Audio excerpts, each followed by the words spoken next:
I retired on $1,300 a month and moved to the Philippines because every website I read said I would live here like a king. The number was right. The math was still a lie.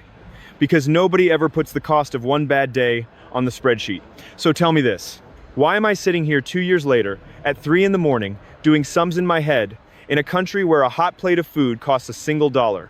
My name is Ray Coleman. I am 63 years old. I worked 31 years in a parts plant outside Toledo, Ohio. And between a small pension and my Social Security check, I bring in about $1,300 a month. It is not a fortune, but I did the math 100 times at my kitchen table back home, and the math was beautiful. Rent for $200, a plate of food for $1, a fellow to cut your grass for $5. So I sold most of what I owned. I hugged my sister at the airport, and I flew to a town called Dumaguete on the island of Negros. I thought I had it all figured out. Right now I am sitting on a white plastic chair on a concrete porch. It is 9 at night, and the power has been out for 2 hours. They call it a brownout here, and it happens far more than anyone told me. There is a little electric fan by my foot, dead and still, because there is nothing to run it. My shirt is soaked clean through. And in the window behind me sits an air conditioner, a good one, that I am afraid to turn on because I have seen what it does to the electric bill. That is the honest truth of it. I moved to paradise, and I am sitting here in the dark and the heat because I am scared of a number. Let me tell you where I went wrong. I want you to hear it from a man who actually did it, not from some fellow selling you a dream on a beach with a drink in his hand. The rent was true. The dollar meals were true. Every cheap thing they promised me was real. That is what makes this so hard to explain to people back home. Nothing on my list was a lie. And I still cannot make it work, because the list was never the problem. What is not on the list is the problem. And there is a whole world of things that never make it onto the list. Quick word before I go further. Everything I got wrong, every number nobody told me, there is more of it than fits in any one video. I put the whole of it, the real budget, line by line, into a guide you can get in our pinned comment below. That is the long version. If you want it, it is there. I will not mention it again. The first month, I felt like I had beaten the system. My rent was 10,000 pesos, about $180, for a small furnished place near the water. I ate out every night. I bought a used scooter. I still had money left over, so I called my sister and told her to come see me. I was a genius. I had cracked the code every tired old worker dreams about at the end of a long shift. And then the second month came, and the bills came with it. And the man I had been for that one shining month started to disappear. Here is what happened. The dry season broke, and the real heat came. The kind that sits on your chest at night and will not let you sleep. So I ran the air conditioner, just in the bedroom, just to close my eyes. When the electric bill came, it was over 6,000 pesos, more than $100, sitting on top of a rent I had been so proud of. I found out later that electricity here is among the most expensive in all of Southeast Asia, and a foreigner who runs an aircon walks straight into it. That was the first crack in the beautiful math. It would not be the last. So let me ask you the question that kept me up last night, the one I need you to sit with before I go on. If a country is truly this cheap, if the rent is nothing, and the food is nothing, and the labor is nothing, then how in the world does a grown man with a paid-off life and a steady check end up lying awake at 3 in the morning, honestly afraid? What is the thing nobody put on my spreadsheet?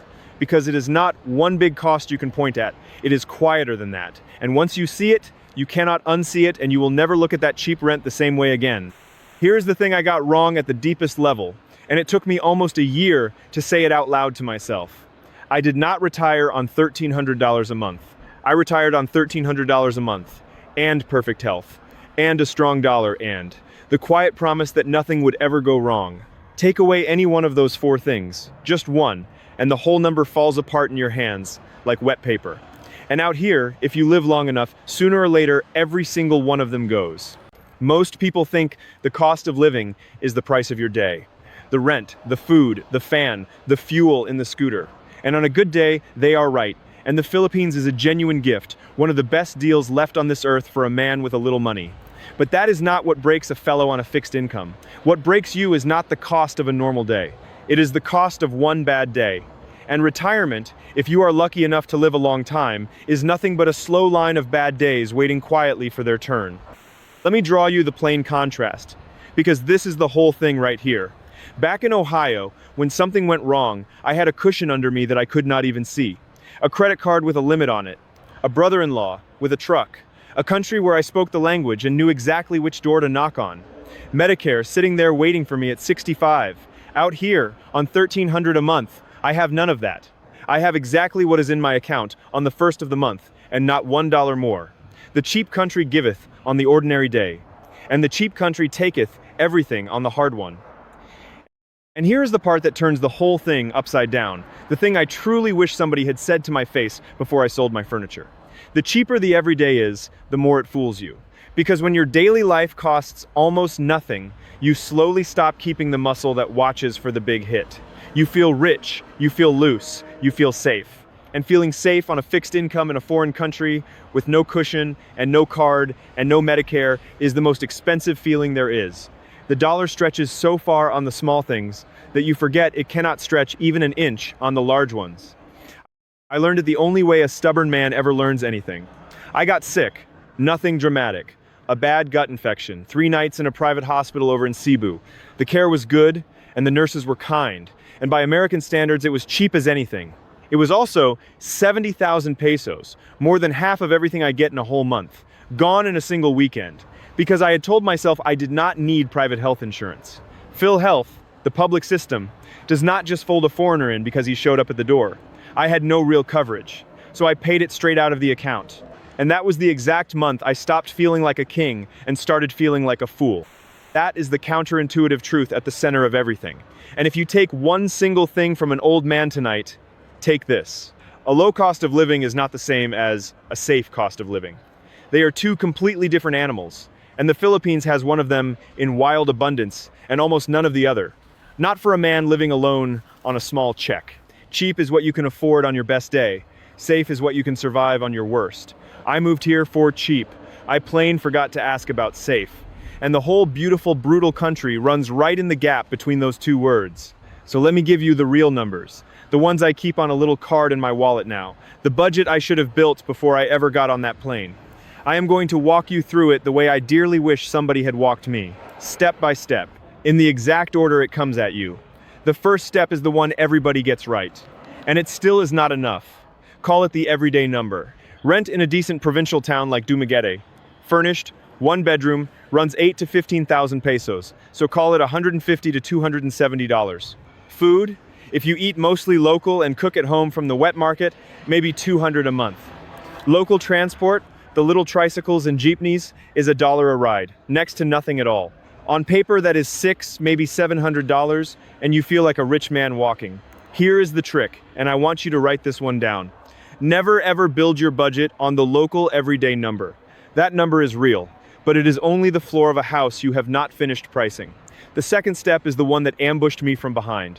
Call it the foreigner tax. And I do not mean a tax on any piece of paper. I mean the aircon you will run because you were not built for this heat. And Philippine power is among the priciest in the region, so budget $100 a month the day you decide to sleep cool. I mean the imported coffee and the real cheese and the small comforts of home that cost you triple out here. I mean the special price that quietly appears the moment a foreign face walks up to the stall. None of it is huge on its own. Put it all together, and it quietly doubles that everyday number you were so proud of. The third step is the one that can end you, and it is the one I am begging you not to skip. Call it the shock fund. Health is the big one. Do not lean on PhilHealth. Because for a foreigner, it does not cover you the way you picture in your head, and you have to enroll and pay in separately just to get the little that it gives. Get yourself real private health insurance. And for a man in his 60s, you budget $150 to $300 a month and more every year as you age. A single doctor visit is only $15 to $35, which lulls you right to sleep. But one hospital stay will take half your month in a weekend, and I am the living proof of it, sitting right here. The fourth step is the one nobody puts in a cheerful video, because it is not any fun to talk about. Call it the anchor money. To stay here the proper way you want the retirement visa, the SRRV, run by the Philippine Retirement Authority. Since they changed the rules in 2025, the classic route asks for a bank deposit of around $15,000 if you have a documented pension, more if you do not, plus a one-time application fee of about $1,500 that you will never lay eyes on again.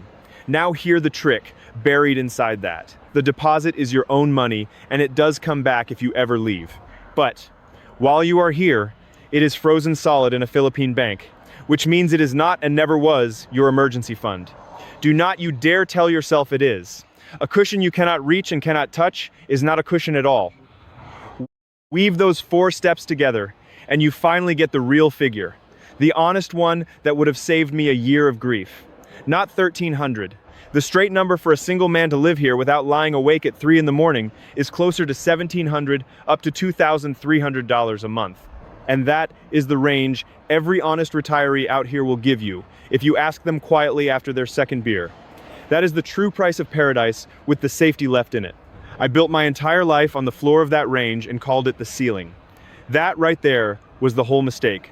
One number. That is all it ever takes to sink you.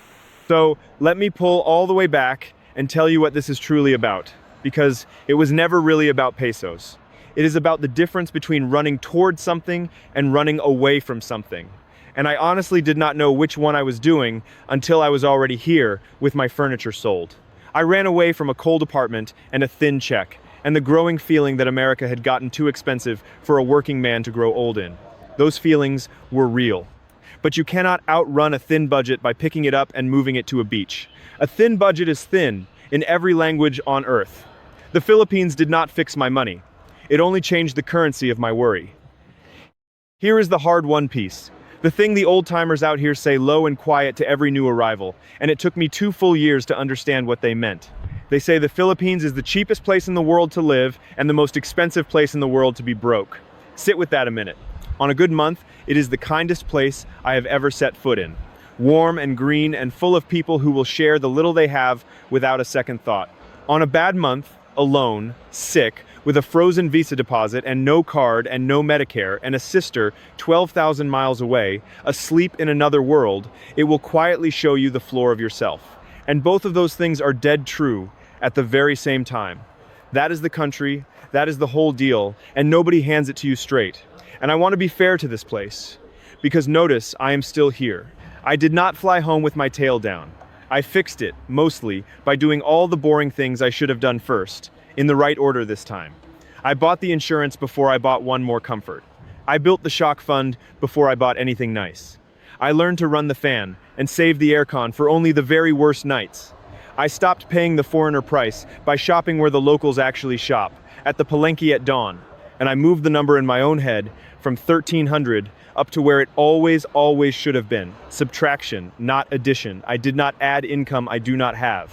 I took away the comfortable lies I had been telling myself about the income I do. So here's what I want you to go and do tonight, before you climb into bed, and it will cost you nothing but honesty. Do not you price your new life out on the beach with a drink in your hand. Price it in the hospital hallway at 2 in the morning. Open up whatever you use for your numbers, and build the whole budget on your worst month, not your best one. Put the aircon in, put the real insurance in, put a true emergency fund in that is not the frozen visa deposit dressed up in a costume. And when you finally land on the honest total, ask yourself the only question in the world that actually matters here. Can I still do this on the bad day? If the answer is a solid yes, then come on, brother. It is a beautiful place to grow old, and I will buy you that dollar plate of food myself. But if the answer is only yes on the good day, then you have not saved quite enough yet. And I would far rather tell you that plainly right now than have you learn it the way I did, alone and scared in a dark hospital over in Cebu. Tell me down in the comments where you are watching from tonight and what your real number is. Not the brochure number, the honest, bad day number. I read every single comment that comes in and I answer the ones I can because I do not want one more good man arriving here the same fool I was. Tell me if you have already made the jump, and how it is truly going, and whether anybody ever bothered to warn you about that electric bill. Next time, I am going to break down the one single visa mistake I watched a fellow make that cost him his entire deposit and got him a ban standing right there at the airport. He did everything by the book but one small thing, and that one small thing is something almost every brand new retiree gets wrong in their first 90 days here. Until then, price the bad day, not the good one. And whatever you do, keep your cushion somewhere you can actually reach it.